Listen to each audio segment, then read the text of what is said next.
has to be some common sense. Yes, sir. They have the car stopped at 10th and Ranch Michael by there. We still don't know who pulled the trigger.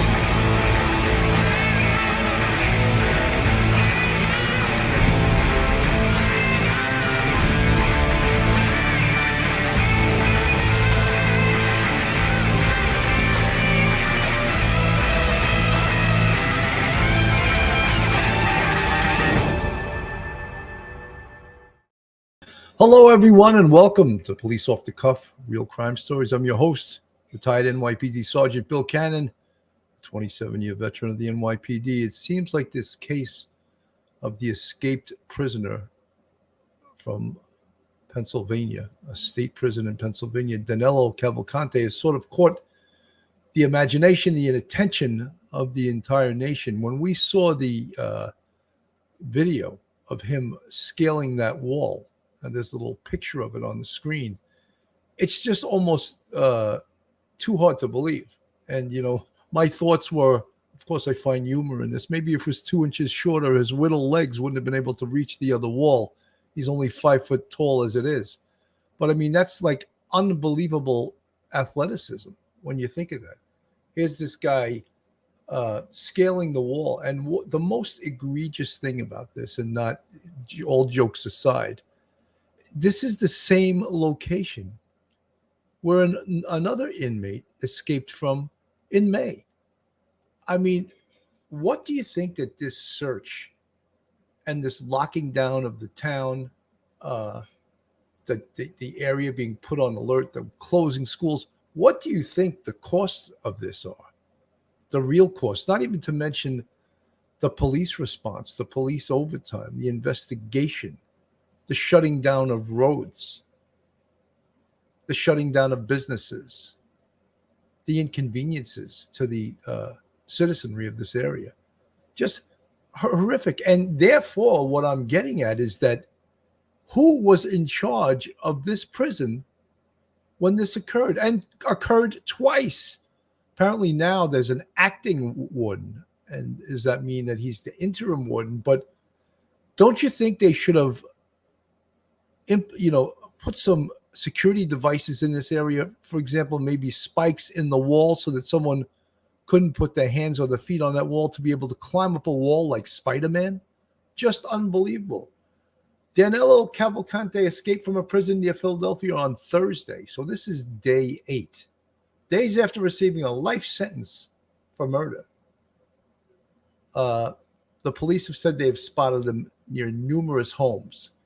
2 school districts in Pennsylvania, this is according to the New York Times, canceled classes on Tuesday as troopers searched by land and air for a convicted murderer who was spotted near residential areas after escaping from a prison near Philadelphia.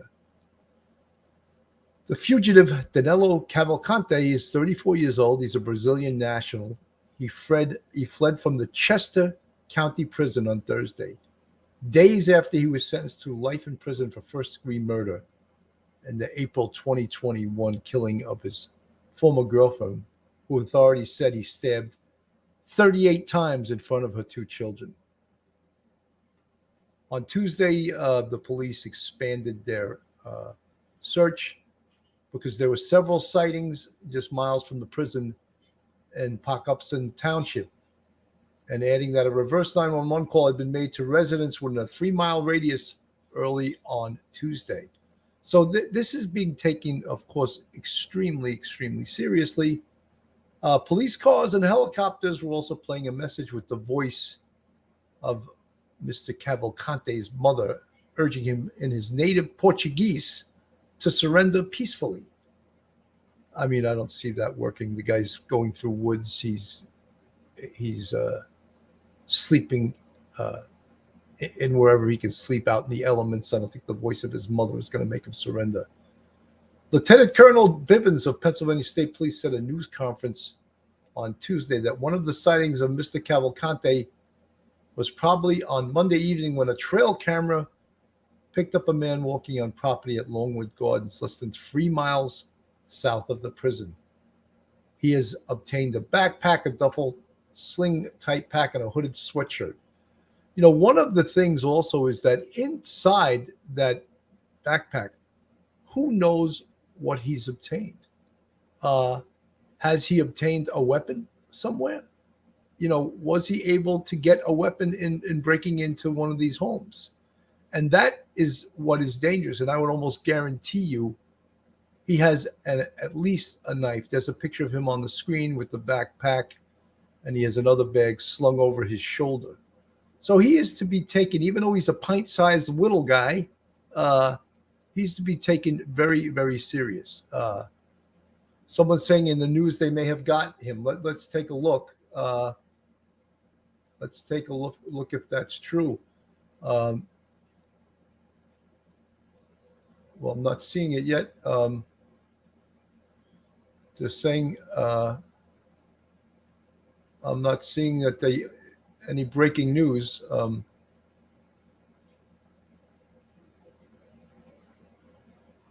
In the meantime, I'll be searching for it, but I'm not seeing it on YouTube. There's any breaking news that they have apprehended him. Here's the wanted poster of him on the screen. I keep searching, and again, I'm not seeing any breaking news. If I get news of him, or in fact that they apprehended him, I will go right to it. However, I'm not seeing that right now. No, it's not. There's nothing I see of any indication that that they've apprehended him. So I'm going to keep my report going for the day, and we're going to talk about one of the things, of course, everyone is watching, is that climb up that wall, which was no less than, when you talk about an athletic feat, it was just incredible. And I've seen perps over the years do incredible things athletically that you don't think that they could accomplish, but this is just an incredible thing. And again, as I repeated before, you would think that the prison would have taken some precautions against someone escaping in the same area that the person had escaped in May. Let me play this here. 8 times in front of her 2 children. Now he has escaped from jail where he was being held, and there is fear about him being on the loose. Cavalcante escaped from the Chester County Prison last Thursday, days after he... This is unbelievable. When you watch this is no small athletic feat. I mean, how many people do you think could put their feet on a wall, their hands on a wall, and scale that wall? First of all, I think most people would be terrified to even try that. Let's watch him. Being on the loose. Cavalcante escaped from the Chester County Prison last Thursday, days after he received a life sentence, so it appears he likely has little to lose. Police have been scouring the area in southeast Pennsylvania searching for him. Cameras have captured Cavalcante at night in yards and other areas. So, folks, that is unbelievable. But what really gets me is that, again, they had a prisoner escape in May in the same location in the same manner. Why was there no security, beefed up security in that area? Barbed wire, spikes on the wall, anything. If they know that people can do this, the walls are close enough together where their legs and their feet, and they can scale it up. Again, it's an incredible athletic feat, but these guys have incredible reason to want to get the hell out of that prison, and they were able to do it. So when we look at that, we just shake our head and we go, wow. And also realize this guy's 5 foot tall, 120 pounds. He's like a little Spider-Man, he could scale things. He could fit in areas that you and I could never fit in, but he's motivated. He's a 2-time murderer. He wants to get the hell out of there. He doesn't want to spend the rest of his life in prison. These are the people that they have behind bars. The lackadaisical nature of 2 escapees from this prison, one in May and one just last Thursday. Are you kidding me? And of course, the first time, the guard in the tower spotted it. This time he didn't. We're doing an investigation. No, the investigation belongs going up to the warden. Why didn't you secure that area more than you did? Someone escaped in May. Didn't you do a security assessment and see that was a problem over there? 2 walls so close together, that a motivated inmate that's an athlete, and most of them are athletic because they got 24/7 just to do push-ups, sit-ups, wide arm pull-ups. and all of those things and build up their body. So they're motivated. Why didn't you do something about it? That's what I want to know. And when we talk about this case, this is costing millions and millions of dollars, not just for the police response. I enumerated all the costs, closing the schools, closing businesses, locking down roads, all of those things. And all because of this guy escaped from a prison with that should never have escaped from. Just absolutely horrific. These are the most recent photos of Cavalcante from Monday night. They were captured by cameras at a botanical garden 3 miles away from the prison. Schools in the area have closed as the search continues. Officials have updated the public almost daily about the search.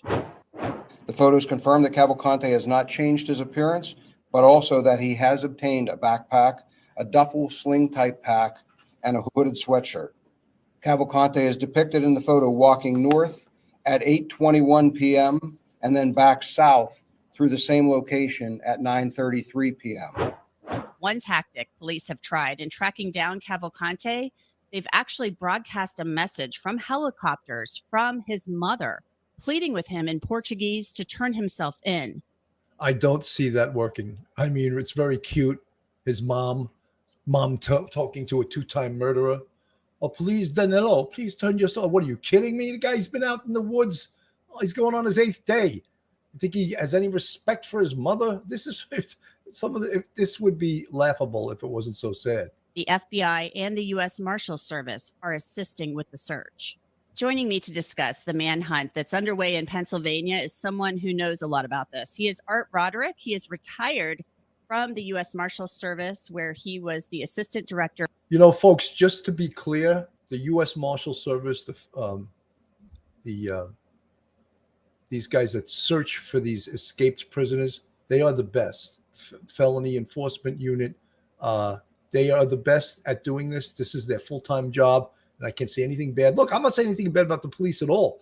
They have their work cut out for them. This little pint-sized felon in this wooded area, and he's totally motivated. And look, hundreds of police, helicopters, drones, dogs, and he's still on the loose for his 8th day.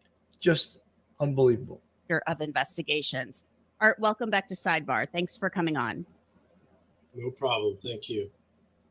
Art, give me your take on this. I mean, this seems like pretty scary stuff. Folks, this is a guy who's been convicted of murder. To me, they're saying that he just got caught. I don't see. I'm going to go to YouTube and see if I can pull it up. That any information on that. But right now, someone's saying he was caught in a kid's treehouse.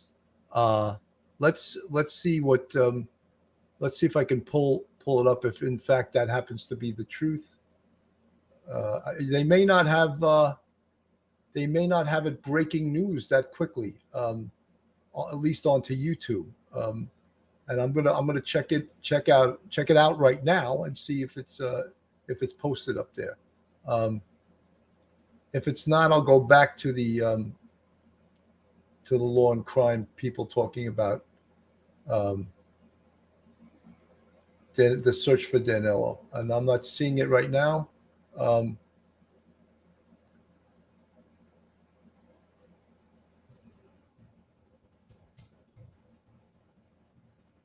I'll see if there is any live coverage on it. We're not. I'm not seeing it, guys. It's not up yet, and I don't doubt you folks that are. It's true that he was caught, but I'm not seeing anything indicating that he was any live coverage yet. And as soon as this gets up onto YouTube, I will go right to it. However, I'm not seeing it right now. Apparently, there will probably be a live press conference if, in fact, he is and has been caught right now. Let's see. I'm not seeing it. So, folks, I'm going to go back to the law and crime thing until I get a positive.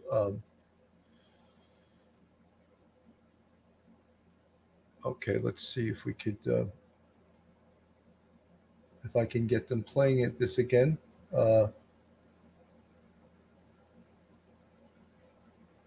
Okay. I look at it and I think he may have nothing to lose. He just was sentenced to life in prison. What are your thoughts on this escape?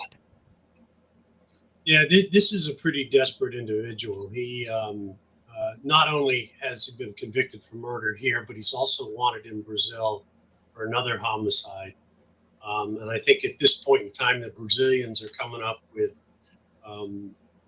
provisional arrest warrant through the Department of Justice. But they probably won't get him because he's been sentenced to life up here, and obviously will be facing some other charges, really lesser charges based on his sentence that he got from the state for life without parole. So it's really just a matter of getting this individual back into custody. But desperation is a key at this point. He's been out almost a week at this point, and he's looks like he's got some supplies. He's got a backpack. He's got some type of bag that he's carrying with him. But the only way for him to get supplies is he's got to break into homes or vehicles to get what's needed. And that's really where the desperation part comes in. Hopefully we don't end up with a situation where we either have a barricade situation or a hostage situation involved in him getting into one of these homes to get supplies. And that's my thought too, is the fact that we could get into a hostage situation here if he feels desperate enough and could try to use that. You know, if he's hungry, he's been on the run, he's not getting sleep, he's not thinking clearly, and possibly try to use any hostage as a bargaining chip. It seems to me, you know, the search area has expanded. They said that in their most recent update, but they're getting images of him on camera. So they know he is still in the general area. I mean, what do you do? Do you just hope that he eventually gets so worn out that you happen upon? You know, folks, it's a good question by Ann Levy. And the thing is the police are counting on, again, they use the term, we're stressing him. He's out there. He has to survive in the elements. The police are going home every night and getting sleep, and they're coming back out searching for him. So, yes, they need to keep stressing him, but the pressure has to be kept on. And I've mentioned numerous times. Oh, by the way, folks, that report of that he was caught is bull. I have some trolls in my chat, and I just removed one of the guys who was saying he was caught. There's no truth to that. So, yeah, they got to keep stressing him. Keep the pressure on. Keep the dogs out there. Keep the searches going. Put more cameras out there, more trail cameras, because, look, they go there. They go 24/7. He could double back. And that's one of the reasons they keep protecting when they refer to that perimeter, that 2-mile square perimeter. They're not ever going to release that because he could double back from his southern position, go back into there, and then they have a problem if they're not covering it. So they need to keep covering it because they cannot let their guard down. This could take weeks. The last escaped prisoner in Pennsylvania took 3 weeks to apprehend. Upon him, or you just keep following the video images as they come in? Yeah, it's a little bit of both. I mean, we're basically waiting for him to make a mistake, and we've heard several reports of some burglaries that have occurred in that area. They haven't 100% been confirmed to him, but more than likely they are him breaking into homes and taking supplies and what's needed. But it's a tough situation. I mean, it's not, you hear the Marshal Service and the Pennsylvania State Police talk about stressing him. That when I see him climbing that wall, the athleticism to that is unbelievable. And again, we don't think a normal human being could do that, but these are not normal human beings. These are prison inmates. All right. They are motivated to get out of there. And if he doesn't get out of there, he's going to be serving life in prison. So he does athletic things that you and I would never even think of. That's terrifying to even try that. Yet look at him do it like it's nothing. And you think he's a mountain climber? I don't know, but he didn't hesitate to try that. And what that means is they want him to know that they're right on his heels, so that he's not sleeping. So psychologically, he's being worn down, so that eventually he makes a mistake, or they get a phone call from from someone that they've seen him in the area. So they have caught him on camera several times, which is a good thing because it allows law enforcement to know, obviously, that he's still in a particular area and operating in that area, trying to survive in that area. So that is key for law enforcement to adjust whatever perimeter they have set up. But, you know, initially when this all started, whenever we have any of these types of manhunts, it's always the loose perimeter that you're worried about. In other words, is this individual able to slip out of the initial perimeter, which he was able to do, but thank goodness for those trail cams that we were able to reestablish another perimeter. And really it's going to come down to keeping that perimeter very tight, not allowing him to slip through it. I mean, how do you keep the perimeter tight? I ask because it's not like you can just line up people around. I mean, I don't think anybody has the manpower for that. So you just station people in strategic locations where it could be an exit point. Yes, it is done. It is, you know, you do look at overhead maps and you try to map out, okay, what are some logical areas to set up roadblocks, checkpoints? But it is very difficult, and it is really intense resource driven, and it requires a lot of people. But you also have canines out there, you have drones, you have static patrols. There's different things that you can do technology wise now in order to try and locate this individual. And I know from the marshal service perspective, and having worked hundreds of these cases, you know, they know what they're doing.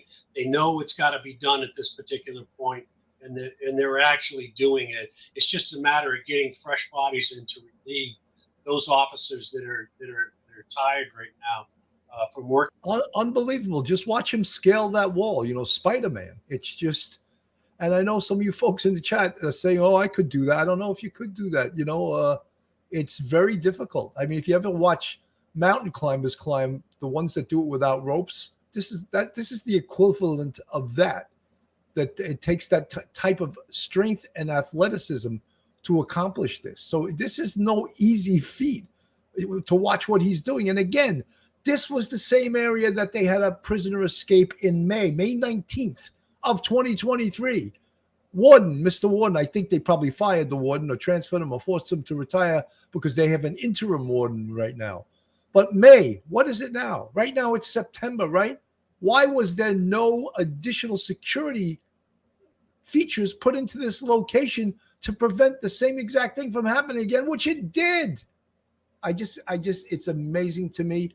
And whenever, anywhere across this nation, I see an inmate escape from a prison, it's heads need to roll.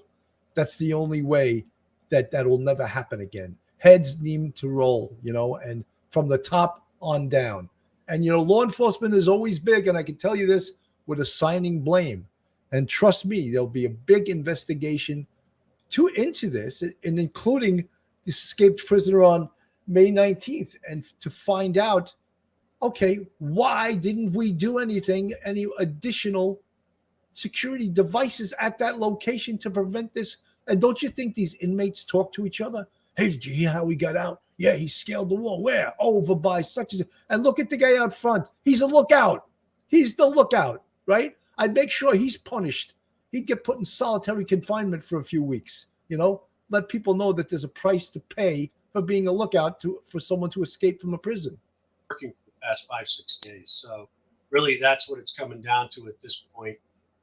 You know, we have just recently had Burham, who was an escapee out of Pennsylvania, who was out there for a week. So, you know, we are getting to that point where, you know, how much of this stress is weighing on him psychologically, since we're almost at the weak point in time that he's got out. The man you just mentioned, he escaped from the same prison. I mean, I would think that if you are working at this prison or you're in the county, you'd think, what is going on?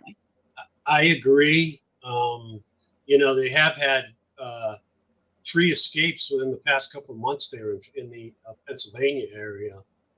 So really, they've got to go back and look at their security protocols, because mostly every single escape occurs due to human error or security protocols not being followed by corrections staff in these prisons. And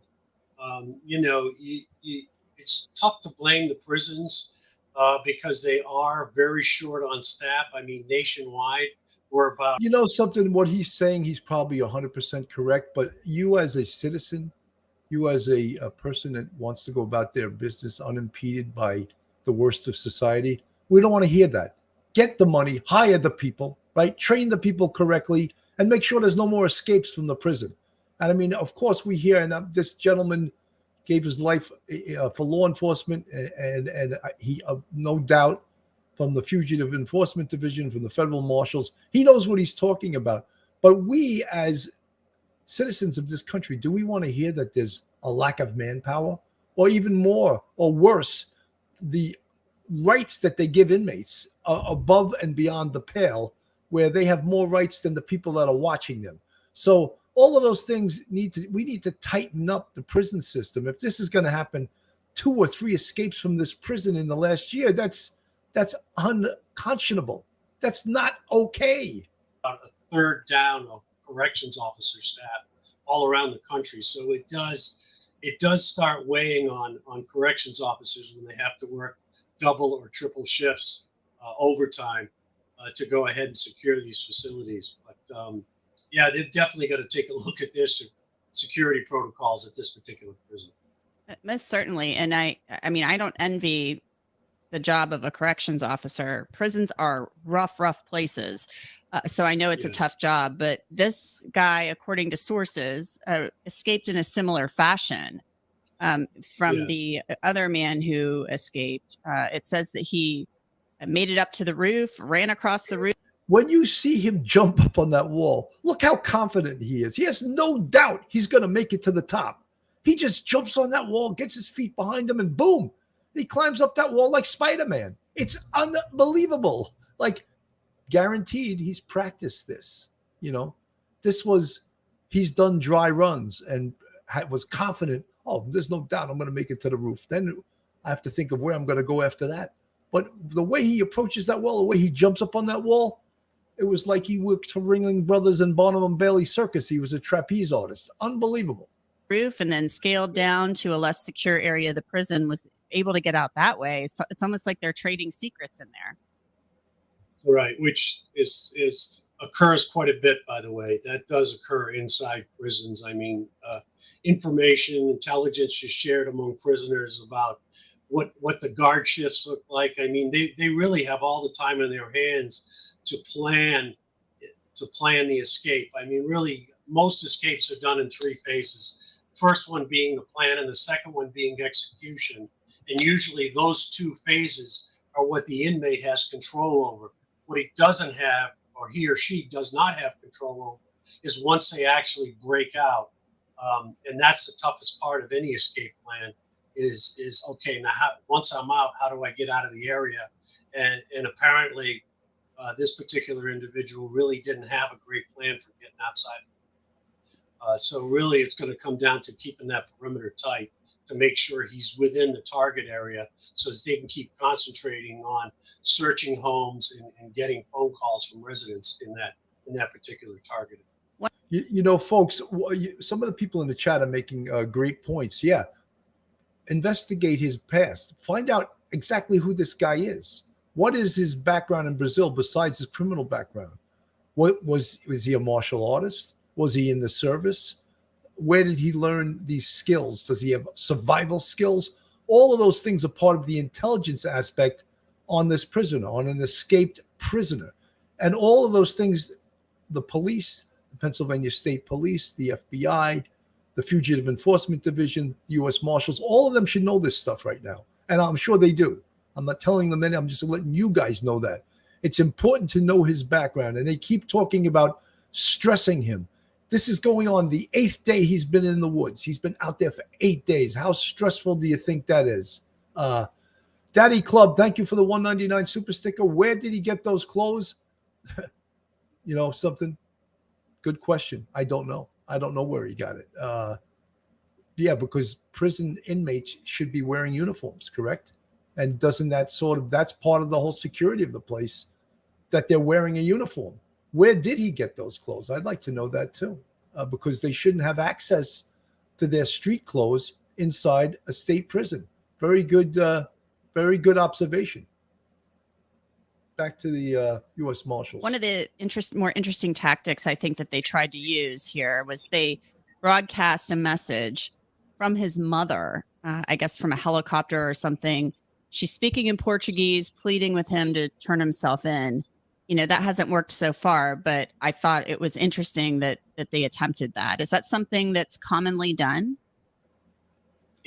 Folks, that's done a lot of times, like in hostage situations. So in a way, this is somewhat like a hostage situation. They'll have a family member talk to the person holding hostages. And in this instance, it's not a hostage, it's an escaped prisoner. So they bring in his mother. They have his mother talk, and maybe, could she talk little Papo into coming back in? And I don't think in this instance it's worth a try, right? But I don't think in this instance where you have a double murderer and his mom's going to sing him a lullaby over the helicopter loudspeaker and he's going to come right in, I don't think that's going to happen, and because he's motivated to get the hell out of there and to escape. So even his mother speaking over a loudspeaker of a helicopter in Portuguese, I don't think it's going to, first of all, you probably can't even understand it with the blades of the helicopter turning, and you're going to, oh yeah, that's my mom from Brazil. She's telling me to surrender. I don't think so. I wonder how intelligible it sounds going over a loudspeaker of a helicopter that's in flight. I don't know. Folks, this is Police Off the Cuff, real crime stories. If you like real crime, true crime from a police perspective, then you're in the right place. And if you're not subscribed to us, go on our YouTube, hit that subscribe button. It's free. Give us a thumbs up and ring that bell. And if you want to support this channel, we have a Patreon with 3 different levels. And we also have a YouTube channel membership with, count them, 5 different levels. And you see the folks in the green font. They're part of our YouTube family, our friends, our subscribers. And we really appreciate them as being part of the Police Off the Cuff Real Crime Stories family. Let's get back to law and crime and the U.S. Marshals. It is, but it's also very much based on the relationship, the family relationship. The last thing you want to do is bring in an antagonist into the situation. So apparently... Yeah, exactly. What if he hates his mother? They should really check that out before they put Mama on the loudspeaker. Oh, no. It turns out he hates his mother. I'm sure they checked into that, or else that would have been the stupidest thing they could have possibly done, is putting her over the helicopter loudspeaker if it turns out he didn't care for his mother. This individual and his mother must have had a good relationship, because that's what they tried. I mean, we have done this in the past, where we've brought family members in to plead for an individual to give themselves up. It's not unusual. What's unusual here is they're broadcasting this out over loudspeakers from vehicles and from aircraft, from helicopters. So that is a unique take, but we've used family members in the past to try to get individuals to surrender. Well, Art, thank you so much for joining us. Art Roderick, retired U.S. Marshals, Assistant Director of Investigations. We really appreciate your time. That was quite informative. Great U.S. Marshals representative. Folks, what I have spoken about numerous times in regards to this case is the fear that he takes someone else's life while he's on the run here. And of course, I brought this up before, but we had that horrific case in Texas last year. And that was a escaped prisoner named Gonzalo Lopez, who was serving 2 life terms. And somehow he was being transported in a prisoner van with a bunch of other prisoners. And in a totally inside job, he was able to escape out of the prisoner van, overtake 2 guards, one who fired a shot at him, and run across the field under the view of a local police officer who did absolutely nothing, didn't even give chase. He escaped into the woods. From the very moment this occurred, and again on the screen right now is Gonzalo Lopez, from the very moment that Gonzalo Lopez escaped, it just showed the utmost incompetence with that particular correctional system in Texas. And then they had this public relations guy who was the talking head for corrections, who sounded like Baghdad Bob. He was clueless, you know. And they were, oh, we're going to find him. He couldn't have gotten far, blah, blah, blah, blah. And then a week or two later, he's still out there. And they're like, we think he fled the area. It's probably safe to come back in, probably safe to come back into the area because he's long gone. Oh, really? So what happens? What happens? A family of 5 on a hunting trip into their empty hunting cabin goes back into the area and is murdered by this savage. He kills a family of 5. This is an escape, just to enumerate how dangerous these individuals are. On the screen, Gonzalo Lopez, he killed a family of 5. And all of this, of course, why I get emotional and angry with this stuff, because all of that should have never happened. From the minute he escaped as an inside job with the help of other people, no doubt from the prison, no doubt the incompetence of security guards, the incompetence of the system, of how he was transported. Oh, really? We're transporting this 2-time lifer. Okay. Was everyone searched before they went on this bus? How was he able to acquire a tool in which he broke out of his shackles with on the bus? How did that happen? You know, how was he able to overtake the driver, who also was armed? Why didn't the driver shoot him? And then another guy in the back fired a round from a shotgun, and as he ran across a field and escaped. And then ultimately the incompetence of these people cost a family, kids too, with their grandfather. 5 people were murdered by this guy. There is his ugly face up on the screen. Luckily, and there's no luck and there's nothing happy about this, he was killed by the Fugitive Enforcement Division. He thought he was going to get in a gunfight with the A-team, and he wound up coming in second place. And when you come in second place in a gunfight, you're not a winner, absolutely not a winner at all. And that's why I fear that something like that could happen in this case. And we pray that he gets caught before that nothing like that could happen in this case. But, you never know. You never know, because the longer he's out there, the more desperate he gets, and the more that he has the potential to do this. And we know he's capable of committing murder because he's already committed 2 of them. Was 24 hours ago, and that is when a resident saw him, a heavy police response forwarded, and then once again he eluded police. Now the 7 days of searching here has really taken its toll, not only on residents but law enforcement here. We can tell you a police canine search dog suffered a heat-related injury. We believe it was heat stroke, and that canine is hospitalized in the mid-90-degree heat here in the Philadelphia area while searching. Residents here also noticing a couple tonight showing up at a command post to bring crews drinks to thank them for their help.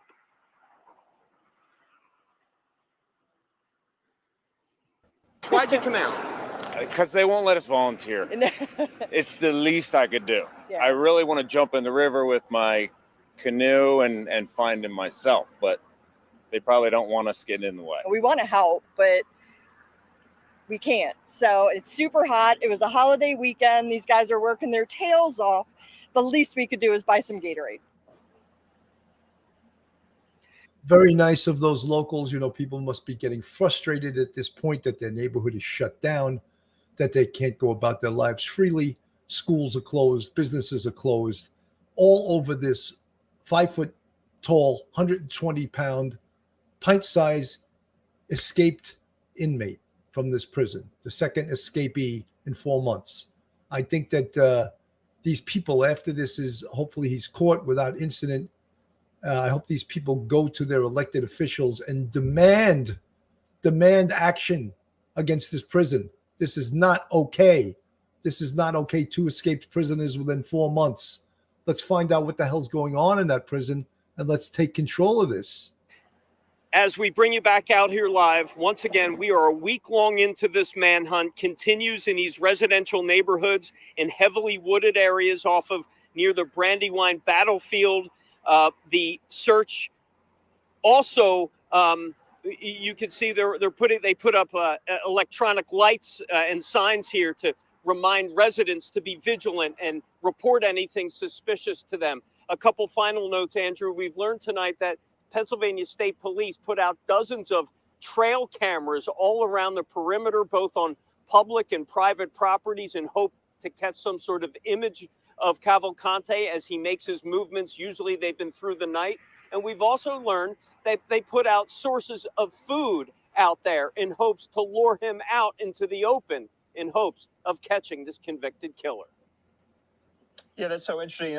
We spoke last night, and I couldn't get over the fact that there's just so many photos of him while he's on the run. A lot of documentary evidence, to put it mildly. But I'm also kind of curious as well. We've had your shot up. We've been showing the viewers you in the car there. Wendy Kraft, I'm just going to put you, Wendy Kraft, I think he's just trying to get away. He's not confronting people. Wendy, you know something? You're probably right. However, if someone tries to stop him, or if he is his back is up against the wall and he needs to eat, or he needs to take something that belongs to someone else, he will kill again. And that's what's dangerous about this. And so I agree, he is trying to get away, but he will do whatever he has to do to get away. And that includes killing whoever he has to do, whoever he has to kill. And you know something, as I said earlier on with Gonzalo Lopez, he wasn't out there specifically to kill anybody, but he killed 5 people because that's what he does. He's a convicted murderer. And so is this guy. So to just say that, he just wants to get away, he just wants to be free. Well, guess what? He's not going to ever be free. And, that's the danger. And that's why people in law enforcement, their assignment is to get him, to capture him, and keep the pressure on to stress him. And that's what they're trying to do. Going from search location to search location, do you get the sense from law enforcement officials that, they're just following all these leads wherever they take them? Are they flying blind? Do they have some confidence that they are any closer to nabbing him? Yeah, I just don't know. Folks, to answer that question, the police, again, time is on their side. All right. They're going home every night and they're sleeping in their bed, and another whole crew of fresh officers come in, and they repeat that every day. They're eating, they're drinking coffee. They're not out in the woods being bitten by mosquitoes and every other type of buggers out there. They're not having to move and sleep very sparingly. So yeah, they're fresh. Time is on their side. In these searches, you can't tell how close you are to capturing him, if that's this guy's question. You just got to keep the pressure on. And hopefully, there's an old expression, work 12 hours a day, 6 days a week, and then luck comes in. And it's the same truth with police work. Keep the pressure on, keep the stress on, keep doing what you're doing, and luck will come in and he'll walk right into you. And that's what we're hoping for. And with hard work and skill and preparation comes luck. Yesterday, a day before, I would have thought a little bit differently. They were very confident that they were close, that they were closing in on him. They were saying he's getting desperate, he's getting stressed. Well, now it may be the other way around. I know that I talked to law enforcement. They are getting frustrated. They are getting stressed. And you have to wonder how much of manpower they can keep this up. We are talking manpower from across the state and other states as well. You just can't keep up that kind of manpower for a search. They can keep it up as long as they have to keep it up. All it is cost money. All right. Spend the money. Another part of law enforcement screwed up here. Spend the money and correct the mistakes that the corrections made with this. And you can't say anything other than this was a huge mistake by corrections. Whenever an inmate escapes, it's a mistake. All right. You can't say, We didn't see it. Well, that's your job to see it. And vulnerabilities that you have in the prison, fix them because you knew about it and you did nothing. Nothing. This guy escaped from the same location that you had an escaped prisoner on May 19th of this year. So I want to hear about law enforcement stressing. Law enforcement's going to do their job. They're paid to do their job. Re-up, bring in more people, bring people in from the National Guard if you need to, but get the personnel. Like this for ongoing. So that at some point has to become a concern. Yeah, and Chris, so just last, where he is right now remains to be seen. yeah, Chris, just lastly too, you spoke with that couple there that they want to, help, they want to volunteer, they want to give, water and food to all of these law enforcement that have descended there on Chester County. But do you also get the sense that a lot of these residents have had their lives upended by this search? I mean, schools are closed. It seems like that couple you spoke with are kind of enjoying the spectacle, maybe. I don't want to put words in their mouth, but it is something you don't see every day in your community. I talked to them. They are not by any stretch enjoying this at all. This is a very tense, a very anxious time for these people. 1 or 2 days. They live near a prison, so they understand the risks. Once that siren goes off, they know what happens. But this is much different than anything else they've ever had to deal with. There are many. It's been on a week of sleepless nights, and out of the blue, you see law enforcement with night goggles and tactical gear going through your front and backyards in the middle of the night. That is unnerving. So people here are just ready for this thing to be over. All right, Chris O'Connell there live for us in Chester County. We do appreciate your reporting, Chris. Thanks so much. Talk again. Thanks, Andrew. Okay, I want to put up a tweet that we got from Chris O'Connell earlier today with some more details. Of course, Chris there reported to us law enforcement canine suffered a heat-related injury during the search and is hospitalized. Well, we also know that there was that confirmed sighting of Cavalcante on Chandler Road in Pennsbury Township last night. And now we know the reward for capture has increased to $20,000. I want to also put this up from the Pennsylvania State Police as well with these photos here. They say the reward total for information that leads to the capture of Danelo Cavalcante has been increased to $20,000. Call 911 immediately with any sightings or suspicious activity. He's believed to be in the perimeter of routes 926 and 52, Hillendale Road and Creek Road. In the meantime, let's continue listening in to that update we got today from Pennsylvania State Police, from Chester County officials. We heard there from the acting warden of the correctional facility who released that video of Cavalcante's escape from the facility. Now we're going to hear from some more of these law enforcement officials about how the search is going. Let's listen. Last evening, we had another sighting of Cavalcante by a resident in the area of Chandler Road, Pennsbury Township. Teams searched the area for hours, but were unable to locate him. An issue we did experience during that search illustrates some of the challenges our people were dealing with. In spite of precautions, one of our tactical search dogs suffered a heat-related and emergency and remains hospitalized today. We are hopeful that he will eventually make a full recovery. As a result of that reported sighting, residents likely observed a significant increase in police activity. We did have a reverse 911 message sent out during the incident in an effort to inform residents of the issue. Additionally, as a result of that activity, we slightly expanded the eastern edge of our perimeter to include Creek Road. The district attorney and I have continued a regular dialogue with school districts in the area, updating them with changes in our operations that might impact schools. You know, folks, to believe when you think of this, that this is one person that's causing all of this. An escaped inmate from a prison is causing lockdowns in a community, that is causing the community all this stress, all right, that is requiring hundreds of police officers, millions of dollars to be spent in order to re-apprehend him, to bring him back into the prison. Isn't that somewhat hard to believe? Schools being closed, the effect on the commerce, the effect on the freedoms of people in this area. Unbelievable, right? So when we think of that and we think about corrections and what occurred here and the fact that this is their second escaped prisoner in 4 months. There has to be a big price to pay for this. This is just not okay. In any area where you have a state prison, this occurs. And when you think about it, it's a scary thing, right? And anyone, I believe, that lives near a state prison should definitely have firearms in their home. I think everyone should have a firearm in their home, period, to protect their family and their home, because anything could happen. But especially if you live near a state prison, would you feel confident?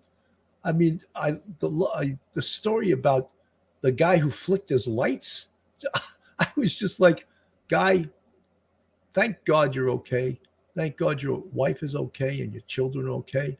But flicking the lights to a state prison inmate who's inside your house, and look, it worked. He left. But you know something? I shook my head a little bit and said, dude, I'm glad you're okay, because if that was Gonzalo Lopez, you and your whole family would be dead, you know? And unfortunately, fortunately, in this case, it wasn't Gonzalo Lopez. It was Danelo Cavalcante. All right, so. As this operation unfolded late last night, the Unionville, Chadds Ford, and Kennett Consolidated School Districts made a decision to close schools. We continue to use hundreds of state, local, and federal law enforcement officers, canines, aviation assets, and various types of technology in an effort to keep the community safe and to bring this to as swift of a conclusion as possible. Excuse me. We continue to increase the number of personnel assigned as conditions dictate. Residents can expect to continue to see large numbers of law enforcement officers in their communities and traveling to and from assigned locations. We continue to ask for the public's help by familiarizing themselves with the photograph and description of Cavalcante, to check security cameras they have, and to call us immediately if they believe they may have seen Cavalcante. Again, we ask residents to please secure homes, outbuildings, and vehicles. Cavalcante has clearly already obtained some clothing and unknown other supplies, and we want to minimize any opportunity to obtain anything more. It is important that we keep pressure on him as we continue the hunt. I am also announcing that Pennsylvania Crime Stoppers has offered up to a $10,000 reward for information leading to the capture of Cavalcante. This brings the reward total to $20,000.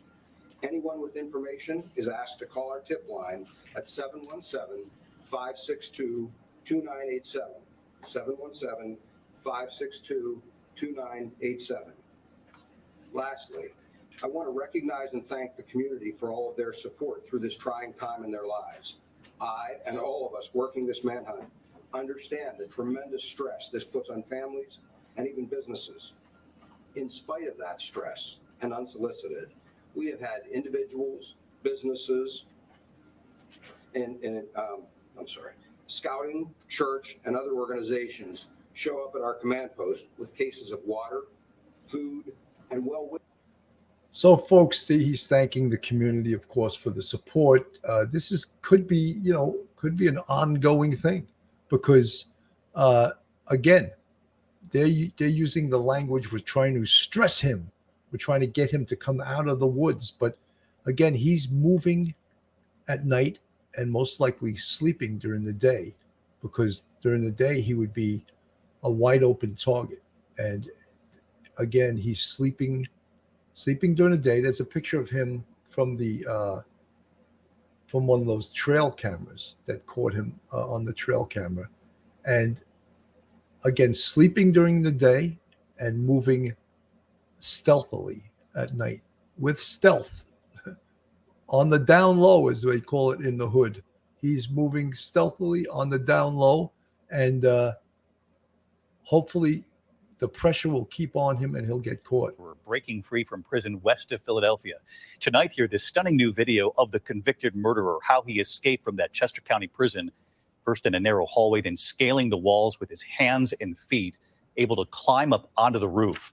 Authorities believe he is still in that region, a heavily wooded area. And here's ABC's Trevor Ault in Pennsylvania. Tonight's stunning new video showing the daring prison escape of convicted killer Danelo Cavalcante, now on the run for nearly a week. At 8:51 a.m., Cavalcante escapes from the prison, having crab walked up a wall, pushed his way through a razor wire, run across the roof, scale another fence, and push his way through more razor wire. Prison officials in Chester County, Pennsylvania, releasing this footage after days of scrutiny, saying that razor wire on the roof had been added recently after another inmate escaped in an almost identical fashion back in May. But again, they just reiterated that fact that another inmate escaped in the identical fashion in May. You think prison warden, prison executive staff should have figured out a way to secure that area so that didn't happen again? They had months to do it. Were they awaiting the approval of the barbed wire they ordered? I don't know. The bureaucracy, is that what came in the way? But look, this guy escaped the same way. You think prison inmates don't talk to each other? Hey, you know how so-and-so escaped?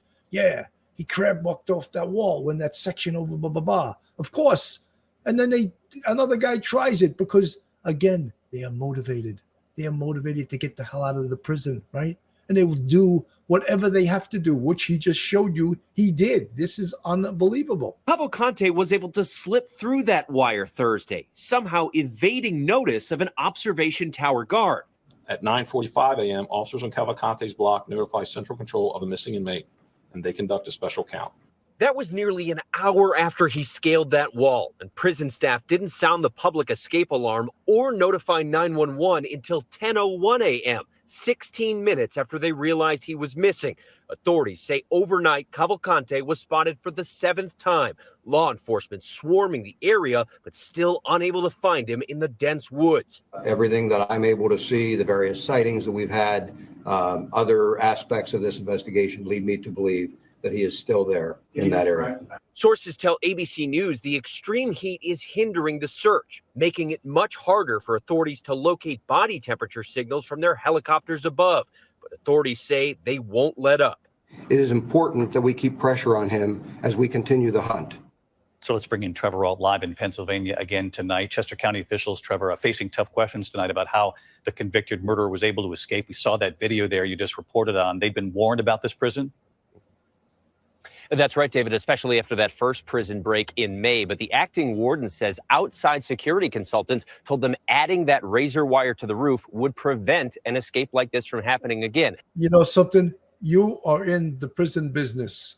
Outside vendors do not dictate to you how you secure a location. You are supposed to be an expert. I don't want to hear him blaming on outside. They assured us that the razor wire would, well, you know something?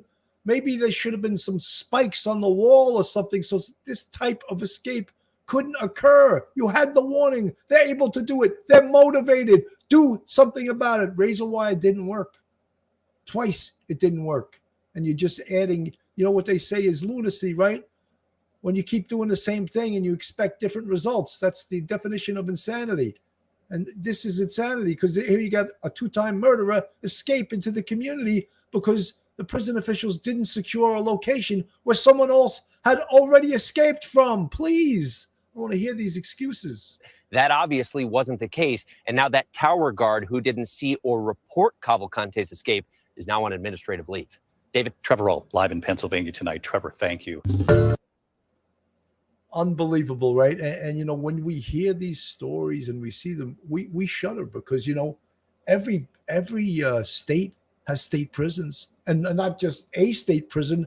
New York has about 50 or 60 of them, you know, and in all these little small communities upstate New York in lesser populated areas. But just think of that. And, you know, folks, I just wanted to mention, though, this today is obviously the 7th of September. 9/11 is just a few days away. This year will be the 22nd year anniversary of the attacks on the World Trade Center. And I thought about when they talked about the canine in this case that suffered, was actually hospitalized and had dehydration and heat prostration. And I remember the little cadaver dogs they had at the World Trade Center that were searching for victims, searching for bodies. And many of them got hurt with their little paws, and they would have little booties on their paws. And I just wanted to mention that I'm a 9/11 first responder, the way most anyone that was on the NYPD during those days. I'm not trying to ask for a badge of courage, but I was a 9/11 responder. Duty Ron, straight out of Brooklyn, Phil Grimaldi, Mike Geary. We all were 9/11 first responders. I just want to mention that this 9/11 is the 22nd anniversary, and for the people who lost loved ones, it doesn't get any easier. It's just as raw as the day it happened. Folks, if you're looking for a fantastic attorney in the New York City metropolitan area, then Joe Murray is your man. Joe's a retired member of the service, a retired police officer, and a fantastic defense attorney. And you can get a hold of Joe on his cell phone at 718-514-3855, or email him at joe@jmurray-law.com, or go on his website, jmurray-law.com. Joe's not only a fantastic defense attorney, but also a huge supporter of the Police Off the Cuff podcast, and we appreciate all his help. So, folks, everyone asks, like, where do we go from here? What's next? What is the next thing that we can do here? Again, I know there's not a lot of patience during an event like this, and I can sound impatient myself, because the truth is that there's a lot of people out there that live in this area that are afraid, that can't go about their every normal day life, and they have an escaped prison inmate out there who's on the loose, and until he's caught, there's not a lot they can do. There's not a lot they can do about going about their life, and that's why they talk about what's stressing him. Let's get him stressed. Let's keep him out there. Let's keep the pressure on. Of course, that's what we got to do. Keep the pressure on. Keep stressing him. Here's this wanted inmate for escape and homicide, Danelo Cavalcante, and 5 foot tall, 120 pounds, and we all know how he looks. We all know that this is not going away until he's caught.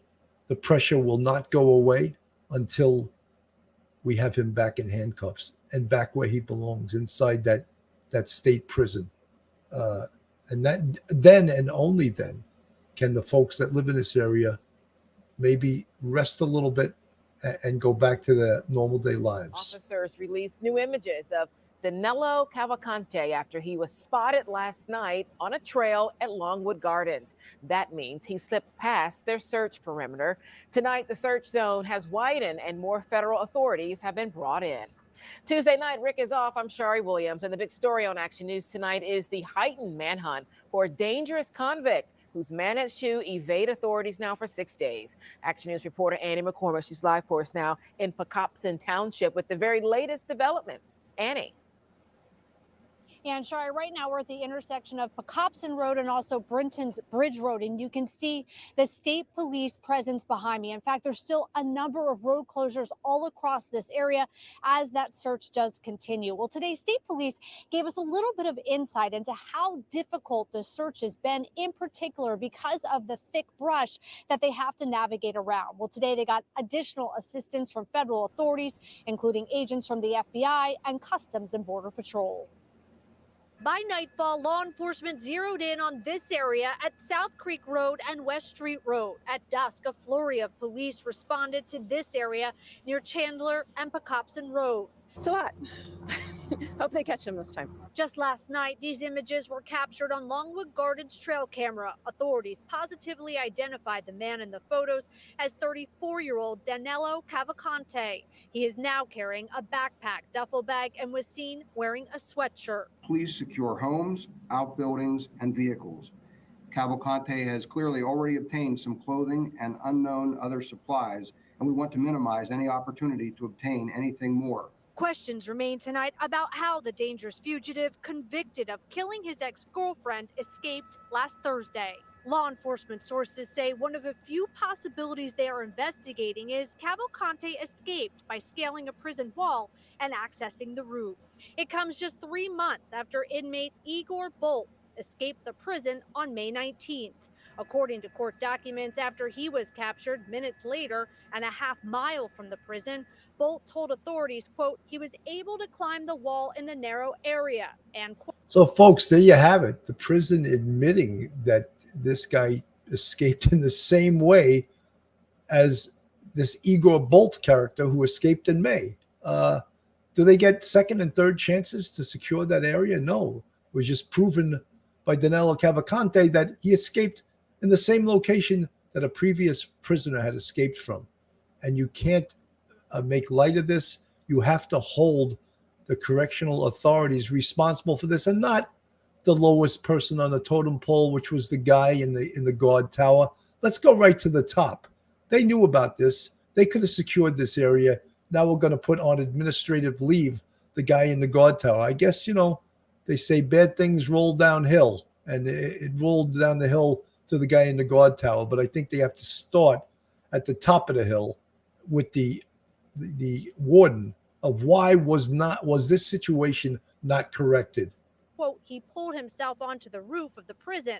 Once on the roof, the defendant stated he ran across the roof and climbed down by the visitor's entrance. A county official tells 6ABC in response to the May escape, additional barbed wire was added along the perimeter of the exercise area. And as for schools tomorrow, the Unionville-Chatsford School District will assess the situation at 5 o'clock in the morning on Wednesday. And that is when they will make the decision about whether or not they will open. The Kennett Consolidated School District said on their website tonight that they will remain closed tomorrow. For now, reporting live in Pocopson Township, Annie McCormick, Channel 6. Action.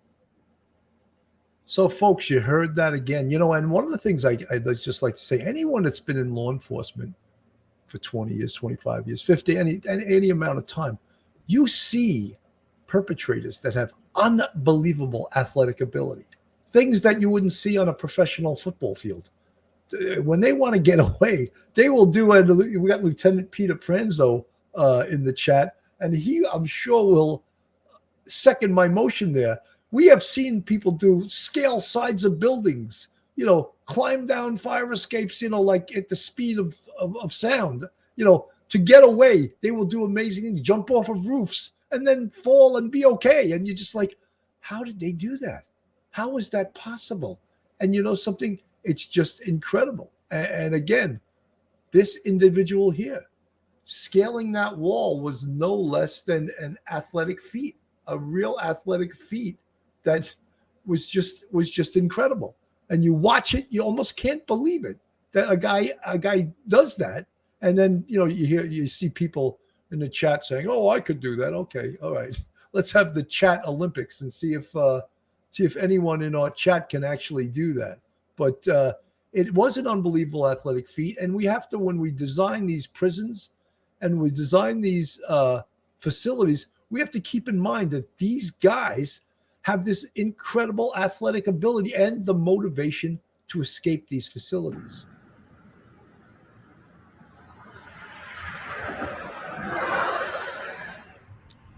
I'm on Route 1 South, 4 miles from Longwood Gardens. And there are police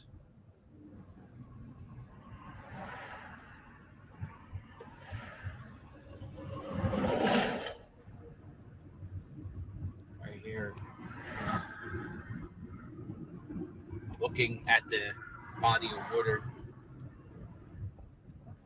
There was a sighting of the escaped convict on a trail cam at Longwood Gardens, which is like it's like a botanical place where you can look at plants and stuff. And the Longwood Gardens was actually closed today. Schools in the area closed. I believe there was a college closed. Grade schools are closed. So this is the Walmart at Kenneth Square.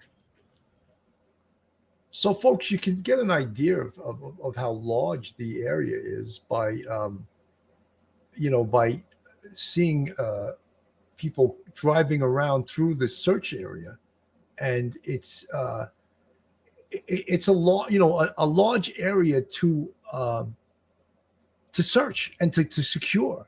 And there's no doubt that you can understand while the police, the state police, and the Fugitive Enforcement Division, all these units, they are getting stressed out with this. For all of our people. They are very kind, and I can't thank them enough for their support.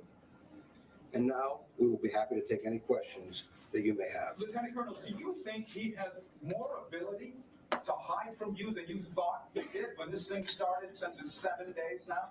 No, I don't think he has any more ability than we initially gave him credit for. I think that it's a very challenging area. I think we've had a number of these types of searches in the past. Some take hours, some take days, some take weeks, and some take months. We're committed to the search, and we will find him. We will bring him back and into the criminal justice Whether system. the DA or the acting warden, you guys have had access to this video. You saw this.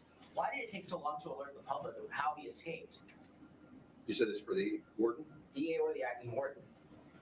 Well, I can address that. That matter was referred to the Attorney General's office immediately. We are engaged in. Look, they didn't release that video because it's embarrassing, and that's why they were discussing among themselves, how do we release this? This is totally a huge embarrassment, and someone has to take a hit for this, and that's why it took them a while to release that embarrassing video to the public. In a thorough investigation. As I've stated before, our main focus is bringing this man to custody. We were putting all of our efforts to try to locate him. There was a simultaneous investigation into the prison escape.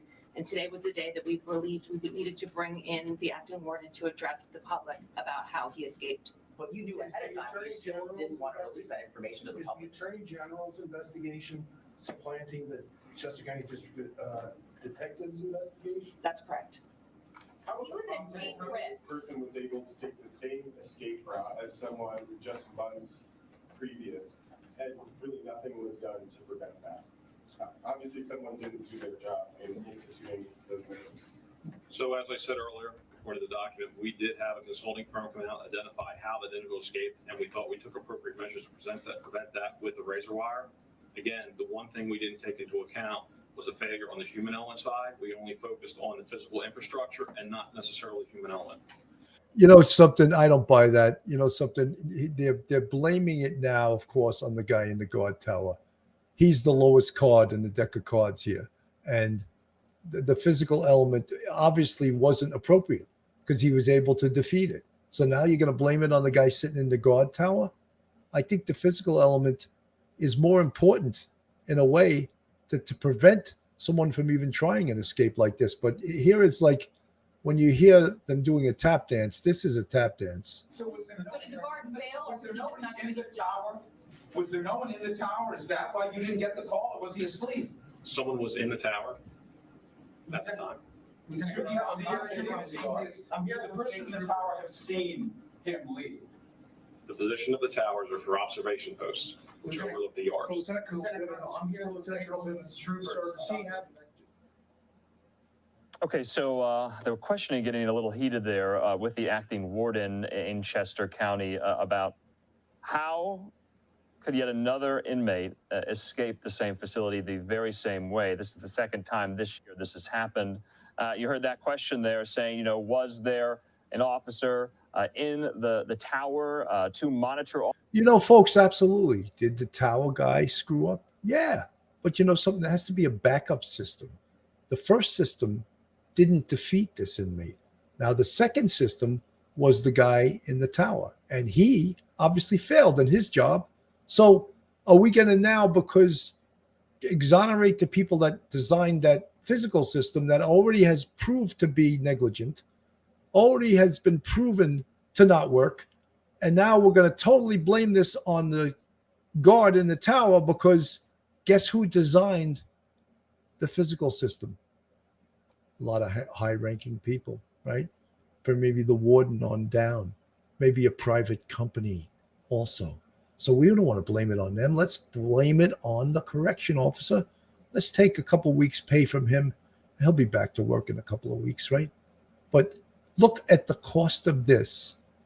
You know, there's an old expression on the police department. shit rolls downhill. You know something? And it shows there they're trying to roll it downhill just to go after this correction officer. I think it's a systemic problem. It goes right from the top, and you could see that acting warden is doing a little bit of a Fred Astaire tap dance, and it's a little bit. I don't like it.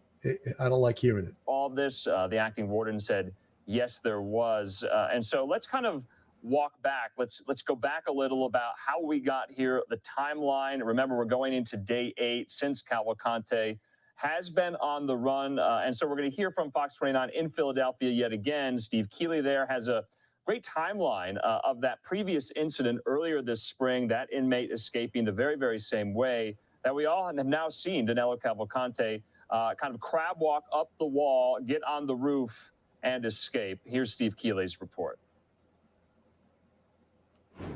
The weather and the pizza aren't the only hot things around here. So are some very angry neighbors after both seeing and hearing how this escape happened 6 days ago and then learning that a prior escape happened the same way. It's incredible. Chester County prison surveillance video showed how Danelo Cavalcante escaped. It was after 8:33 in the morning during inmate exercise time. At 8:51, while other inmates are seen around the corner from the door to the exercise yard, Cavalcante, at just 5 feet tall, was able to put his hands and feet against the... You know something? Someone raised the question before. Why is he not in a prison uniform? And the thing is, how about the lookout? That's not a prison uniform either. He's got no shirt on and he's got gray sweatpants. Obviously, I would look into that too as a failure of the prison system. Let's get them in their orange jumpsuits and make them wear that. And I know there's some states and some places that have filed, ACLU has filed lawsuits saying, oh, well, at least for jails, they're not convicted. You can't make them wear uniforms. So I wonder if that could be a problem in some of these state prisons also, that some of these prisoner rights groups file suit that they shouldn't have to wear these orange jumpsuits. I wonder. But as you see, both of these, the lookout and the escapee, are not wearing uniforms. 2 walls leading to that prison door and climb up onto the prison roof. From there, it was over to a prison yard that, for some still unsaid reason, was not being watched like it was supposed to by a guard in a prison tower, who did not see Cavalcante on the roof or jump down from it and then over prison fences with razor wire on top. Prison officials realized an inmate was missing at 9:45, and at 9:50, the prison was put on lockdown. 10 minutes later, the public escape siren sounded and the 911 call center notified. On May 19th, another inmate had also got up on the roof the same way. But that time, the tower guard did spot him, and the inmate was caught within 5 minutes. And then after that, extra security measures were added. In the escape of Cavalcante, the tower officer did not observe nor report the escape. The escape was discovered as part of the inmate counts that occurs when inmates come in from the exercise yard. While we believe the security measures we had in place were sufficient, they've proven otherwise, and we move quickly to enhance our security measures. Near where so many roads are blocked off, the crust is rising, but business is falling off here at Lenape Pizza. The tables are empty, as getting here to eat dinner isn't as easy as it was before a killer escaped the prison a mile away. And as the escape surveillance started to be seen on their phones and televisions, the prison's neighbors were not so happy to hear a prior escape had happened the same way just on May 19th, and somehow not prevented from happening again. Somebody in the prison must have known, and someone in the prison must have not done anything and turned ahead. They let it happen again and again. Is this worse than embarrassing for the prison? It should be. They should be ashamed of themselves. It can't happen again. It cannot happen. Parents around here now say life is just day to day as this search goes on. They go to bed each night hearing, yes, schools are open tomorrow, then learning at a 5 a.m. alert, nope, schools are closed again today as a precaution. So they have another day of being both babysitter and lookout for a kid-sized killer. In Westchester, Steve Keeley, Fox 29 News. So, folks, you hear there's the community. The community is stressing. You know, the police are talking about stressing out Danelo Cavalcante, but really what's being stressed now more than anything is the community. I think they're getting sort of sick and tired of this. It's definitely weighing on the community. And every time I see that that athletic climb up that wall, it just raises the specter of that it was done before and they did nothing about it. They didn't take the necessary precautions to stop this from ever happening again. Take a look at this. This video showing him using his hands and feet to climb the walls was released just yesterday. He made his way through razor wire to break free. Chief investigative reporter Joe Holden is live in Pocopson Township, where frustration is just boiling over there. Joe, good afternoon. Hi, John. Yeah, good afternoon to you. It has been a full week. Hard to believe the time has passed since Danelo Cavalcante made and completed a spider-like climb up prison walls and literally climbed out of the facility in Chester County. As you've mentioned, frustration is mounting with homeowners and business owners. What is taking so long to capture this fugitive from justice? We're expecting some more information from officials this afternoon. They've called for a 3 o'clock news conference, but it is that video that is certainly stunning of this escape, at least the very origin of the escape. It shows him scaling the prison walls to get to the roof. Officials yesterday said it does not appear Cavalcante had assistance from any other inmates. We're told all posts in the prison were manned, including a watchtower. But an acting warden said for some reason the guard there in that watchtower did not see Danelo Cavalcante escaping, nor did he report it. That person is now on administrative leave. Meanwhile, Cavalcante remains on the loose with hundreds of law enforcement officers after him. A federal law enforcement source a short time ago told me there were no credible sightings overnight captured on video. The search grid or perimeter has shifted in an eastern direction, now including westernmost parts of Delaware County, touching the Chadsford area. Because of that, some schools in Kennett Square and Pocopson reopened since they're no longer in the middle of the search area. State police yesterday said they were wearing Cavalcante down. As one of the law enforcement officers out there, it's hard enough for them navigating in this terrain, in this hot, humid weather. But imagine if you're being hunted. It adds a whole different level of stress. And we're back live. You see many of the state police troopers behind me. There's one on the other side of the camera, and there's one on the other side of Pocopson Road at the same places they were yesterday. Take it back a full week. Even though the search area has migrated in an eastern direction, many of the areas, just looking at road closures, still manned by state police troopers. One thing about the survival tactic in all of this is that state police shared with us yesterday that they learned information that Danelo Cavalcante was familiar from his native country of Brazil with being out in rugged terrain and wooded areas. So if that suggests anything, he's been able to endure for this period of time, and they're still looking at unsolved burglaries as a possibility as how he's been able to obtain some of what we've seen him in video carrying. That is the latest. We're live in Pocopson Township. This is Joe Holden, CBS News, Philadelphia. So, folks, that's where we are today on this case. If there's any updates in regards to his eventual, hopefully, capture, we hope to hear any day or any time now that he was captured, and we're all sort of in agreement that this is overdue. And folks, if you're new to this channel today and you're not subscribed to Police Off the Cuff Real Crime Stories, go on our YouTube, hit that subscribe button, and give us a thumbs up. That's police and real crime stories from a police perspective. And we'd appreciate you if you join our family here, our friends, our family, our subscribers, Police Off the Cuff Real Crime Stories. That's our show for today on the search for Danilo Cavalcante. And when we get any kind of updates, we'll give it to you as soon as we have them. Have a great day, everyone, and God bless. One episode